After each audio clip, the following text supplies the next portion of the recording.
Alguns dias atrás, o PC Siqueira fez um vídeo bastante revoltado com os rumos que o YouTube tem tomado nesses últimos meses, meio que uma imbecilização do conteúdo, uma imbecilização das propostas de vídeos que têm surgido, dos vídeos que têm aparecido em destaque no YouTube, do que as pessoas têm assistido. Embora eu concorde com ele, embora isso seja um pouco revoltante, eu acho que é um pouco ingênuo pensar que isso é uma coisa recente, um fenômeno recente e que não existia antes.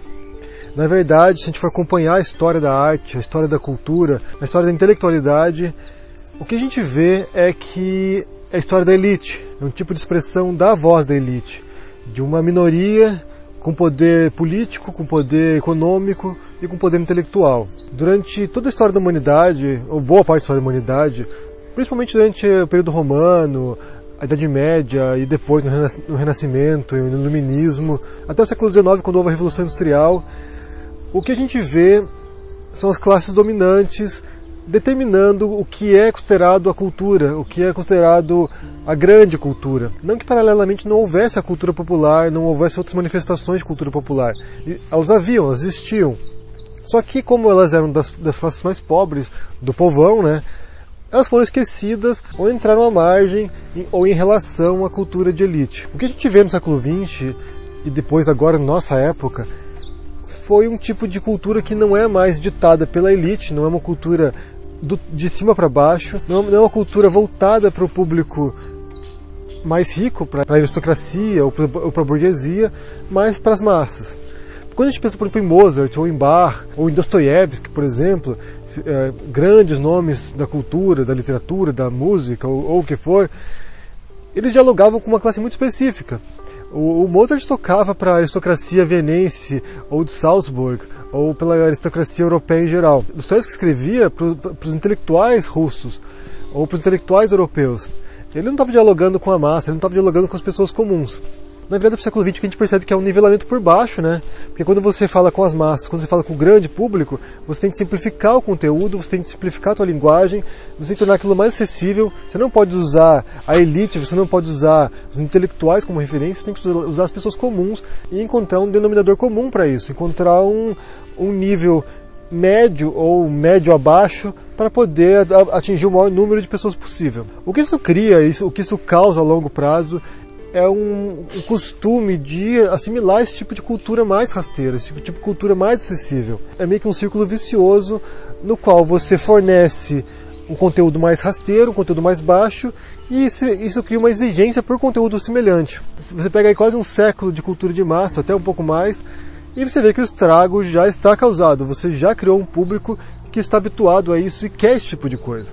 Embora o século XX tenha sido um século da cultura de massa, o século XXI vai ser uma cultura das massas.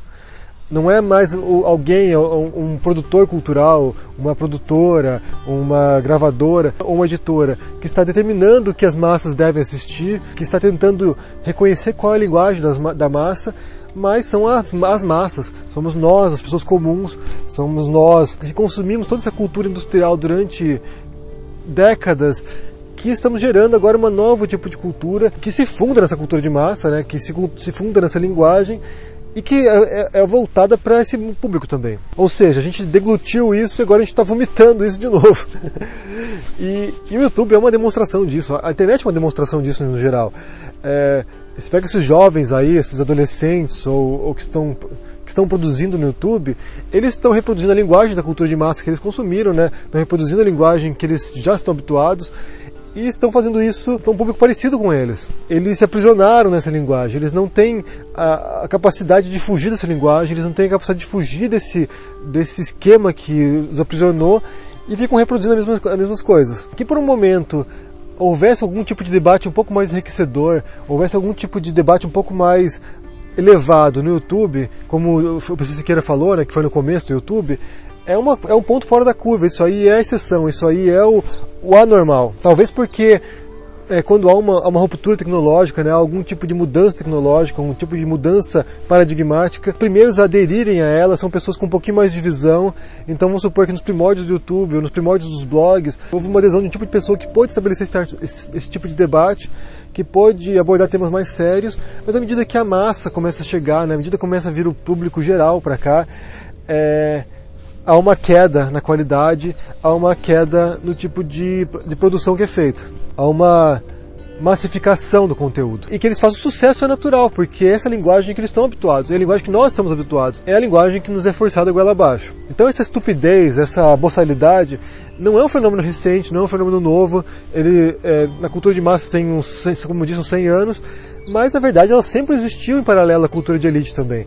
Essa boçalidade, essa falta de cultura, ou essa ignorância sempre houve, só que ela morreu ao longo da história, ela não foi preservada. O que a gente vê nos livros de história, o que a gente vê nos livros de história da arte, é o ápice da nossa cultura, é o ápice da nossa produção.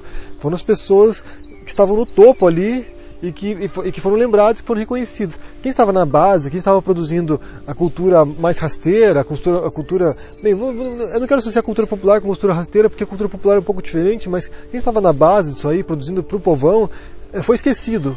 Ou foi preservado oralmente, foi preservado através de costumes, de tradições, mas eles não são lembrados nos livros de história de arte. Você não vai ver ali, em paralelo a Michelangelo, algum artesão de portinha de viela produzindo seus bonequinhos, sabe? Você não vai ver, porque isso aí foi esquecido, isso aí se perdeu na história. Porém, na nossa época, o que acontece é que essas pessoas que estariam nessa base, que não teriam voz, elas encontraram através da cultura de massa, elas encontraram através da internet um meio de se expressar.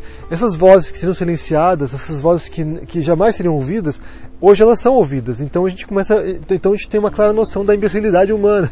A gente tem uma clara noção de quão vazio nós somos, de quão raso nós somos enquanto coletividade. Há um livro do Baudrillard que chama A Sombra das Massas Silenciosas, e que ele fala sobre isso, né? Como na cultura de massa, a produção ela tenta dialogar com uma massa amorfa, uma massa desconhecida, uma massa sem voz.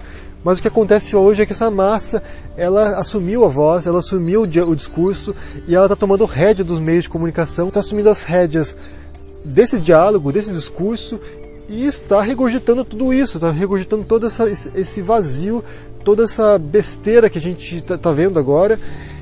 E isso obviamente é sufocante, isso obviamente é revoltante, é desesperador, mas é algo que sempre esteve presente. Por outro lado, a cultura de elite também está presente, ela ainda também existe. Também há espaço para diálogos inteligentes, também há espaço para diálogos racionais, também há espaço para produzir obras de qualidade, conteúdo refinado.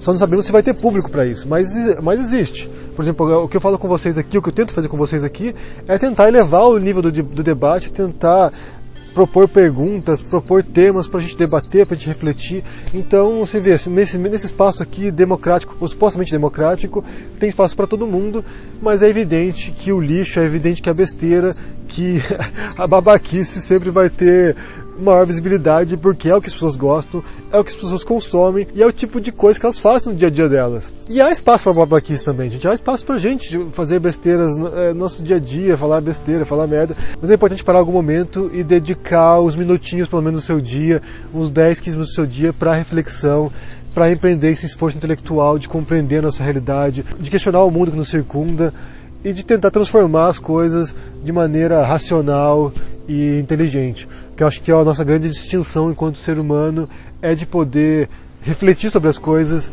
e tentar mudar certas coisas. Então eu queria saber de vocês, o que vocês pensam sobre isso, se vocês viram esse vídeo do PC Siqueira, se vocês concordam com ele, se vocês acham que realmente o YouTube se imbecilizou, se houve uma queda na qualidade, o que está acontecendo aí nesse mundo nosso. Deixa no comentário aqui embaixo, deixa um joinha se gostou de vídeo, assina o canal se não for ainda, a gente se vê por aí. Abraço e até mais. Tchau!